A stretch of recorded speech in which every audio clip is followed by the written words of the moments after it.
The night was thick with shadows, the kind that clung to the skin and whispered of ancient fears. A cold wind blew from the north, sweeping across the barren plains that stretched out under the vast, indifferent sky. The stars were hidden behind a veil of clouds, and the moon cast only the faintest glimmer of light over the land. In the distance, the jagged silhouette of the Babylonian city of Akkad loomed, its walls a dark line against the horizon. Within those walls, the people of Akkad huddled in their homes, unaware of the danger that crept closer with each passing moment. The giants had been watching them for days, their enormous forms concealed in the mountains that bordered the plains. They were the descendants of ancient titans, towering beings with flesh as hard as stone and eyes that burned with a primal hunger. And now, that hunger had turned towards Akkad. The giants prepare. In the cold embrace of the mountains, the giants gathered.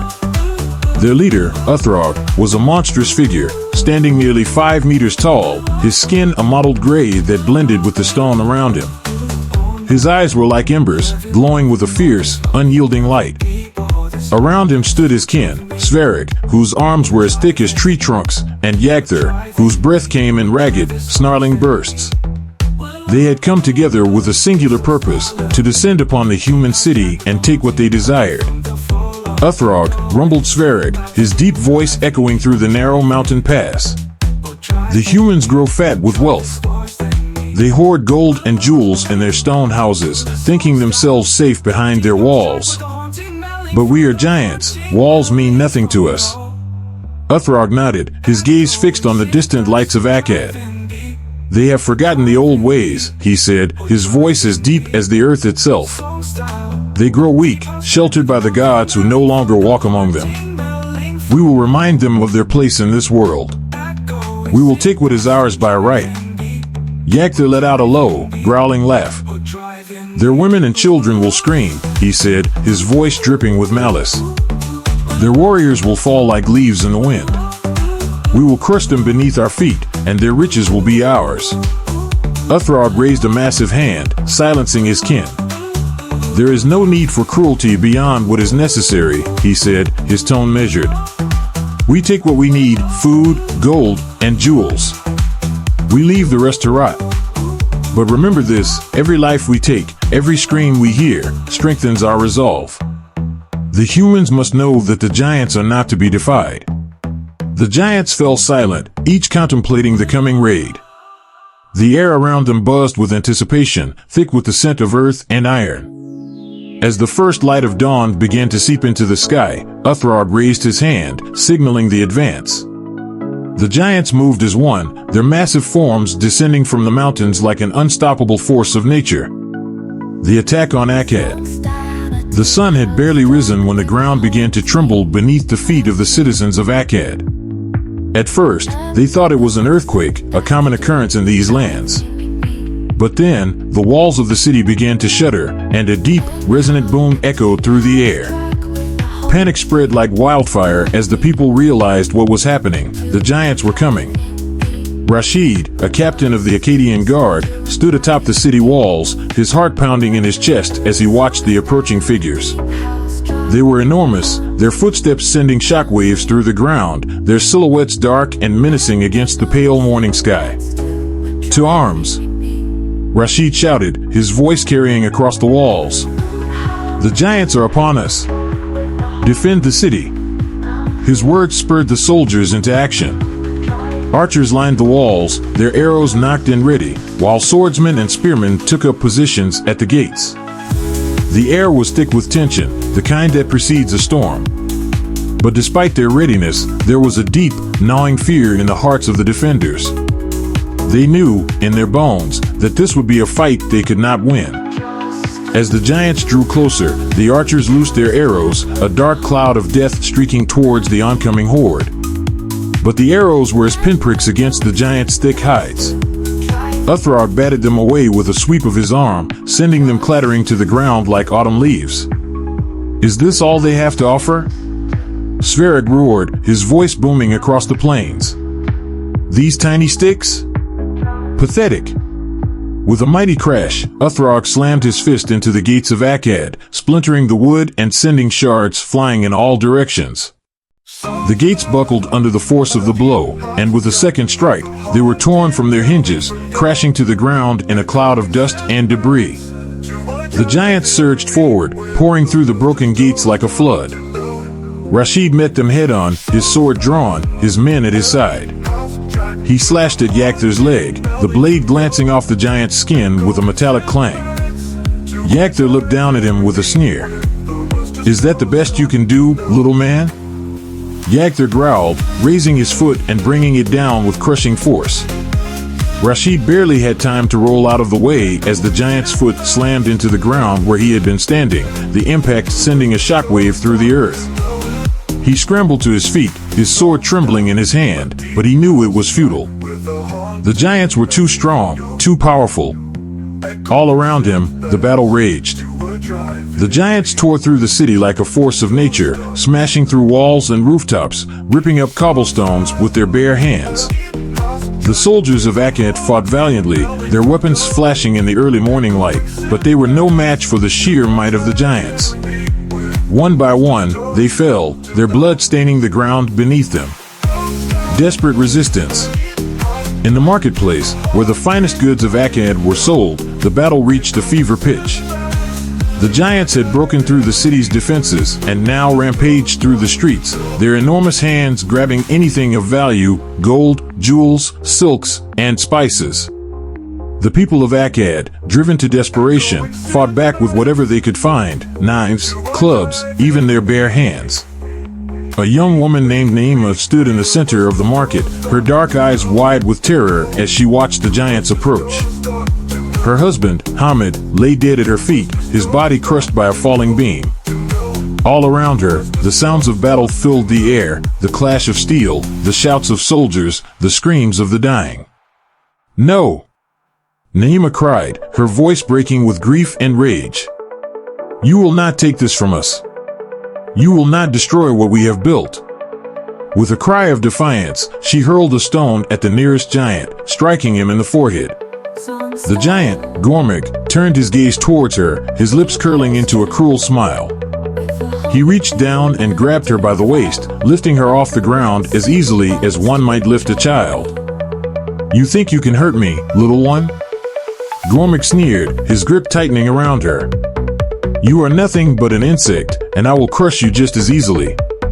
But Naima refused to give in to fear. With all her strength, she drove her knife into Gormig's hand, the blade sinking into his flesh with a wet, sickening sound. The giant roared in pain, dropping her to the ground as he clutched his bleeding hand.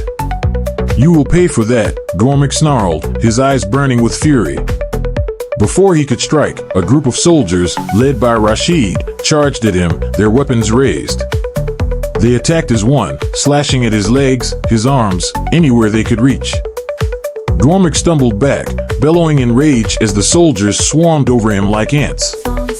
But it was no use.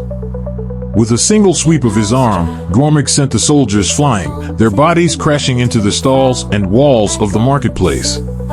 Rashid was thrown against a stone pillar, the impact knocking the breath from his lungs. He struggled to rise, but his legs refused to obey him. Naima, too, was on the ground, her knife still clutched in her hand. She looked up at Gormig, who loomed over her like a mountain, his eyes filled with murderous intent. "This is the end, little one," Gormig growled, raising his foot to crush her. But before he could strike, a voice rang out across the marketplace, clear and commanding. "Enough!" Gormig froze, his foot hovering in the air. He turned to see Uthrog standing at the edge of the market, his massive form silhouetted against the dawn sky. "Enough," Uthrog repeated, his voice breaking no argument. "We have taken what we came for. There is no need for further bloodshed." Gormig hesitated, his gaze flicking between Naima and Uthrog. For a moment, it seemed as if he might defy his leader, but then he lowered his foot with a grunt of displeasure, the tension in his massive frame slowly ebbing away.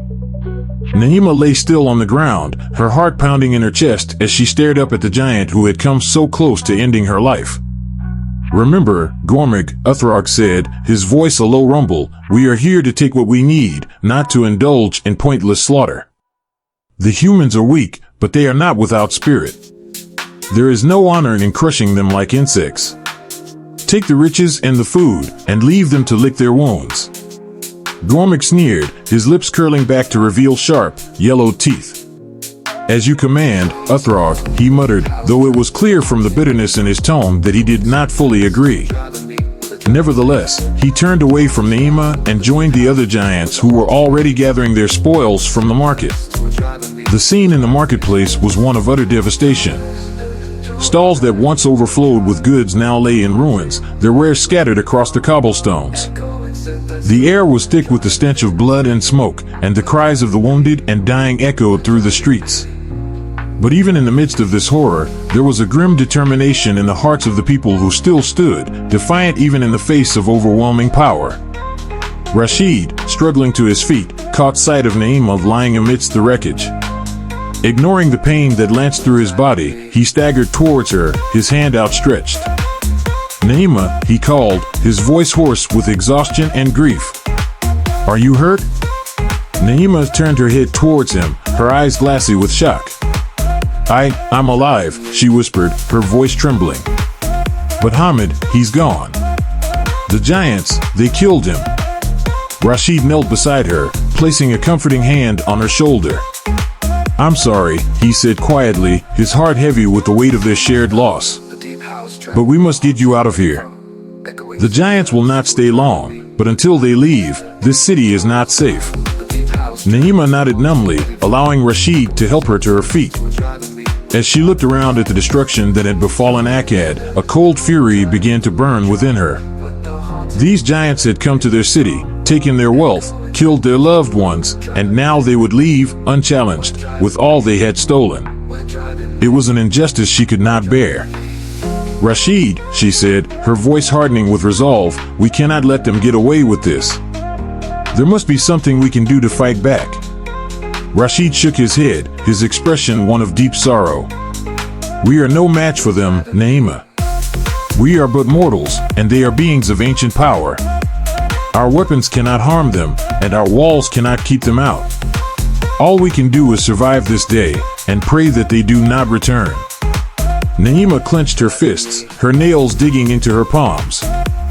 "There must be a way," she insisted. "We cannot just let them walk away with everything we hold dear." But even as she spoke, she knew that Rashid was right. The giants were unstoppable, their strength far beyond anything the humans of Akkad could muster. The battle had been lost before it had even begun, and all that remained was the bitter aftermath. The aftermath. As the giants continued their rampage through the city, stripping it of its wealth and leaving only destruction in their wake, the people of Akkad could do little more than watch in helpless despair. The once bustling streets were now littered with the dead and dying, the lifeblood of the city seeping into the cracked and broken cobblestones. In the great hall of Akkad, the leaders of the city gathered, their faces pale and drawn as they listened to the distant sounds of the giants' assault. Among them was Nabu, the high priest, a man of deep faith and wisdom who had served the gods for many years. He stood at the head of the assembly, his hands trembling with the weight of the burden that had been placed upon him. "We cannot fight them," Nabu said, his voice strained with sorrow. "The giants are beyond our power, and the gods have turned their faces from us. We must endure this trial and hope that the balance will be restored in time." A young priest, barely more than a boy, stepped forward, his eyes burning with youthful zeal. "But what of our people, Nabu? What of the lives that have been lost? The wealth that has been stolen? Are we to do nothing?" Nabu closed his eyes, a deep weariness settling over him. "What would you have us do, my son?" he asked softly. "The giants are creatures of the earth, as old as the mountains and as strong as the rivers. We are but men, bound by the limits of our mortality. There is no victory to be found in this battle, only survival." The young priest shook his head, his hands clenching into fists. "There must be a way. The gods cannot have abandoned us. We must find a way to call upon their power, to bring their wrath down upon these monsters." Nabu opened his eyes, gazing at the boy with a mixture of sadness and pity. "The gods have not abandoned us, my son. But neither have they come to our aid. The balance of the world is delicate, and even the gods must respect it. To call upon their power now would be to invite further chaos into our lives. We must endure and trust that the gods will guide us through this darkness. The boy's shoulders slumped, the fire in his eyes dimming as the weight of Nabu's words settled upon him. "I understand, High Priest," he murmured, though his heart was heavy with doubt. "But it is a hard thing to accept, knowing that our people suffer while we do nothing." Nabu reached out and placed a hand on the boy's shoulder, his touch gentle and reassuring. "I know, my son. But sometimes, the greatest strength lies in endurance, not in action. We must hold fast to our faith, even in the face of despair." The departure of the giants. By midday, the giants had taken all they could carry. Their massive arms were laden with sacks of gold and jewels, their bellies filled with the food they had plundered from the city's stores. Uthrog, standing at the edge of the city, surveyed the devastation with a grim satisfaction. Akkad had been a rich city, but its wealth was now theirs, and the humans had been taught a lesson they would not soon forget. Uthrog called Sverig as he approached, his arms overflowing with the spoils of war. "The city is ours. The humans will not dare to oppose us again." Uthrog nodded, though there was no joy in his expression. "They have been humbled, but they are not broken," he said, his voice heavy with a sense of inevitability. "The humans are resilient. They will rebuild, and in time, they will seek revenge. But that is a problem for another day. Today, we have done what we came to do." Yakther, his mouth twisted into a cruel grin, stomped over to join them. "The little creatures fought hard, but in the end, they were no match for us. It was almost too easy." "Do not underestimate them," Uthrog warned, his gaze hardening as he looked at his fellow giant. "The humans have a strength that is not measured by size or power. They are weak, yes, but they are also cunning. We would do well to remember that." Sverek shrugged, his massive shoulders rolling like boulders down a hill. "Let them plot and scheme," he said dismissively. "We will crush them again, just as we did today." Uthrog said nothing, his thoughts turned inward. He knew that today's victory was only temporary, a momentary advantage in a conflict that would continue long after he and his kin were gone. The humans would not forget this day, and neither would he. "Enough talk," Uthrog finally said, his voice a low growl. "We have taken what we need. It is time to return to the mountains. Let the humans bury their dead and nurse their wounds. We will see what comes of it." The giants began their retreat, their footsteps heavy and deliberate as they made their way out of Akkad, leaving behind a city in ruins. The people watched them go, their hearts filled with a mixture of relief and bitter anger. They had survived the attack, but the cost had been high, and the scars left by the giants would take generations to heal. The morning of Akkad. As the sun dipped towards the horizon, casting long shadows over the desolate streets, the people of Akkad emerged from their hiding places. The air was thick with the acrid scent of smoke, and the wails of the bereaved filled the air, rising up to the heavens like a mournful chorus. They gathered their dead, carrying the lifeless bodies of loved ones to the central square, where a great pyre was being built. Naima, her face streaked with dirt and tears, stood beside Rashid as they watched the flames consume the bodies of the fallen. The heat from the fire washed over them, but it did little to warm the cold that had settled in their hearts.